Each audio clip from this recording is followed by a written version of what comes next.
మిత్రులారా, 10 సంవత్సరాల రాక్షస పాలన, ఆనాడు నేరెళ్లలో దళితులను లారీల కింద ఇసుక మాఫియా తొక్కించినప్పుడు గిట్టుబాటు ధర అడిగిన గిరిజనులని ఖమ్మం జిల్లాలో బేడీలు వేసినప్పుడు, ఉద్యోగాల కోసం నిరుద్యోగ యువకులు పోరాడితే లాఠీలను తూటాలను పేలుస్తున్నప్పుడు శాసనసభలో ప్రతిపక్ష నాయకుడిగా బట్టి విక్రమార్క గారు, కాంగ్రెస్ పార్టీ అధ్యక్షుడిగా పిసిసి అధ్యక్షుడు హోదాలో నేను ఆనాడు పాదయాత్ర చేపట్టి తెలంగాణలో నలుమూలలు తిరిగినాం.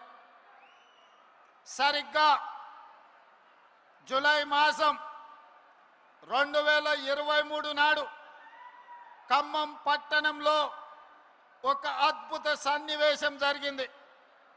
ఆనాడు ఆదిలాబాదులో మొదలైన మిత్రులు బట్టి విక్రమార్క గారి పర్యటన ఖమ్మం జిల్లాలో ముగింపు సందర్భంగా మిత్రుడు, మీ అభిమాన నాయకుడు, సోదరుడు పొంగులేటి శ్రీనివాసరెడ్డి గారు కేసీఆర్ను, బీఆర్ఎస్ పార్టీని 100 అడుగుల గోతి తీసి పాతి పెట్టడానికి కంకణం కట్టుకొని ఇక్కడి నుంచి కూతవేటు దూరంలో ఆనాడు సమావేశాన్ని ఏర్పాటు చేసి మన అభిమాన నాయకుడు, కాబోయే భారత ప్రధాని రాహుల్ గాంధీ గారిని ఆహ్వానించినప్పుడు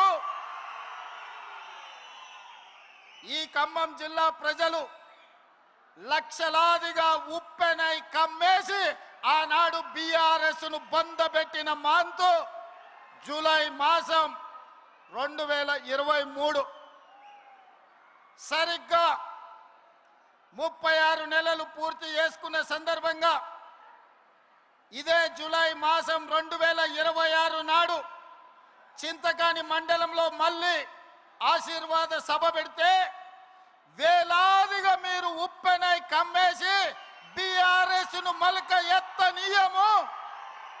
ఖమ్మం జిల్లాలో బీఆర్ఎస్ అనే పదము నిషేధించబడ్డది. ఈ ఖమ్మం జిల్లాలో ఈ విషపు మొక్కను మళ్ళీ మొలకెత్తనీయమని ఈనాడు ఒట్టేయడానికి విచ్చేసిన మా ఖమ్మం రైతాంగానికి మనస్ఫూర్తిగా నేను కృతజ్ఞతలు తెలియజేస్తున్నా. మిత్రులారా, ఇవాళ ఈ సభ ఆషామాషి సభ కాదు. ఈ సభ పరిపాలనకు సంబంధించిన సభనే కాదు, భవిష్యత్ ప్రణాళికలను రచించుకొని తెలంగాణ రాష్ట్రం 4 కోట్ల ప్రజలు ఏ దిశగా, ఏ వైపున రాబోయే శాసనసభ ఎన్నికల్లో తీర్పు ఇయ్యబోతున్నారో మిమ్మల్ని అందరినీ చూసిన తర్వాత నాకు అర్థమయ్యింది. చాలామంది మీడియా మిత్రులు ఈడ ఉండొచ్చు, లేదా హైదరాబాదు నగరంలో ఉండి చూస్తున్న మీడియా మిత్రులకు నేను ఒక అంశాన్ని గుర్తు చేయదలుచుకున్నా. ఆనాడు జూలై 2023 నాడు ఖమ్మంలో రాహుల్ గాంధీ గారి బహిరంగ సభ, బట్టి గారి పాదయాత్ర ముగింపు, మిత్రుడు పొంగులేటి గారి కాంగ్రెస్ పార్టీలో చేరిక సభ తరువాత గాంధీ భవన్ లో పాత్రికేయ మిత్రులు నన్ను కలిసిండ్రు.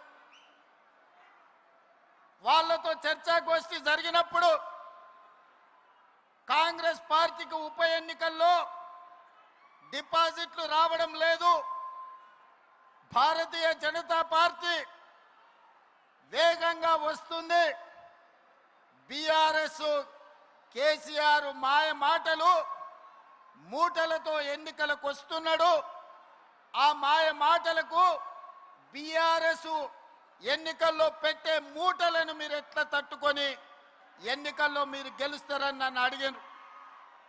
ఆనాడు నేను ఒక్క మాట స్పష్టంగా చెబితే గుర్తుండదని పెద్దలు ఒక మాట చెప్పిండ్రు, సౌ బక్నా ఏక్ లిఖ్నా అని. ఆ మీడియా మిత్రులకు నేను ఒక మాట చెప్పిన, మీరు కాగితం తీసుకొని రాయండి, సీల్డ్ కవర్లో పెట్టండి, డిసెంబర్ ఎన్నికల తర్వాత ఫలితాలు వచ్చినప్పుడు నేను చెప్పింది నిజమా కాదా తెరిచి చూడండి. ఈరోజు నేను చెబుతున్నా అని ఆనాడు ఒక మాట చెప్పిన మీడియా మిత్రులకు నేను ఇవాళ గుర్తు చేయదలుచుకున్నా. ఖమ్మం మీడియా మిత్రులు, హైదరాబాద్ గాంధీ భవన్ మీడియా సోదరులను మీరు అడిగి తెలుసుకోండి నేను చెప్పింది నిజమా కాదా. ఆనాడు నేను ఒక మాట చెప్పిన, రాబోయే ఎన్నికల్లో ఖమ్మం సభ చూసి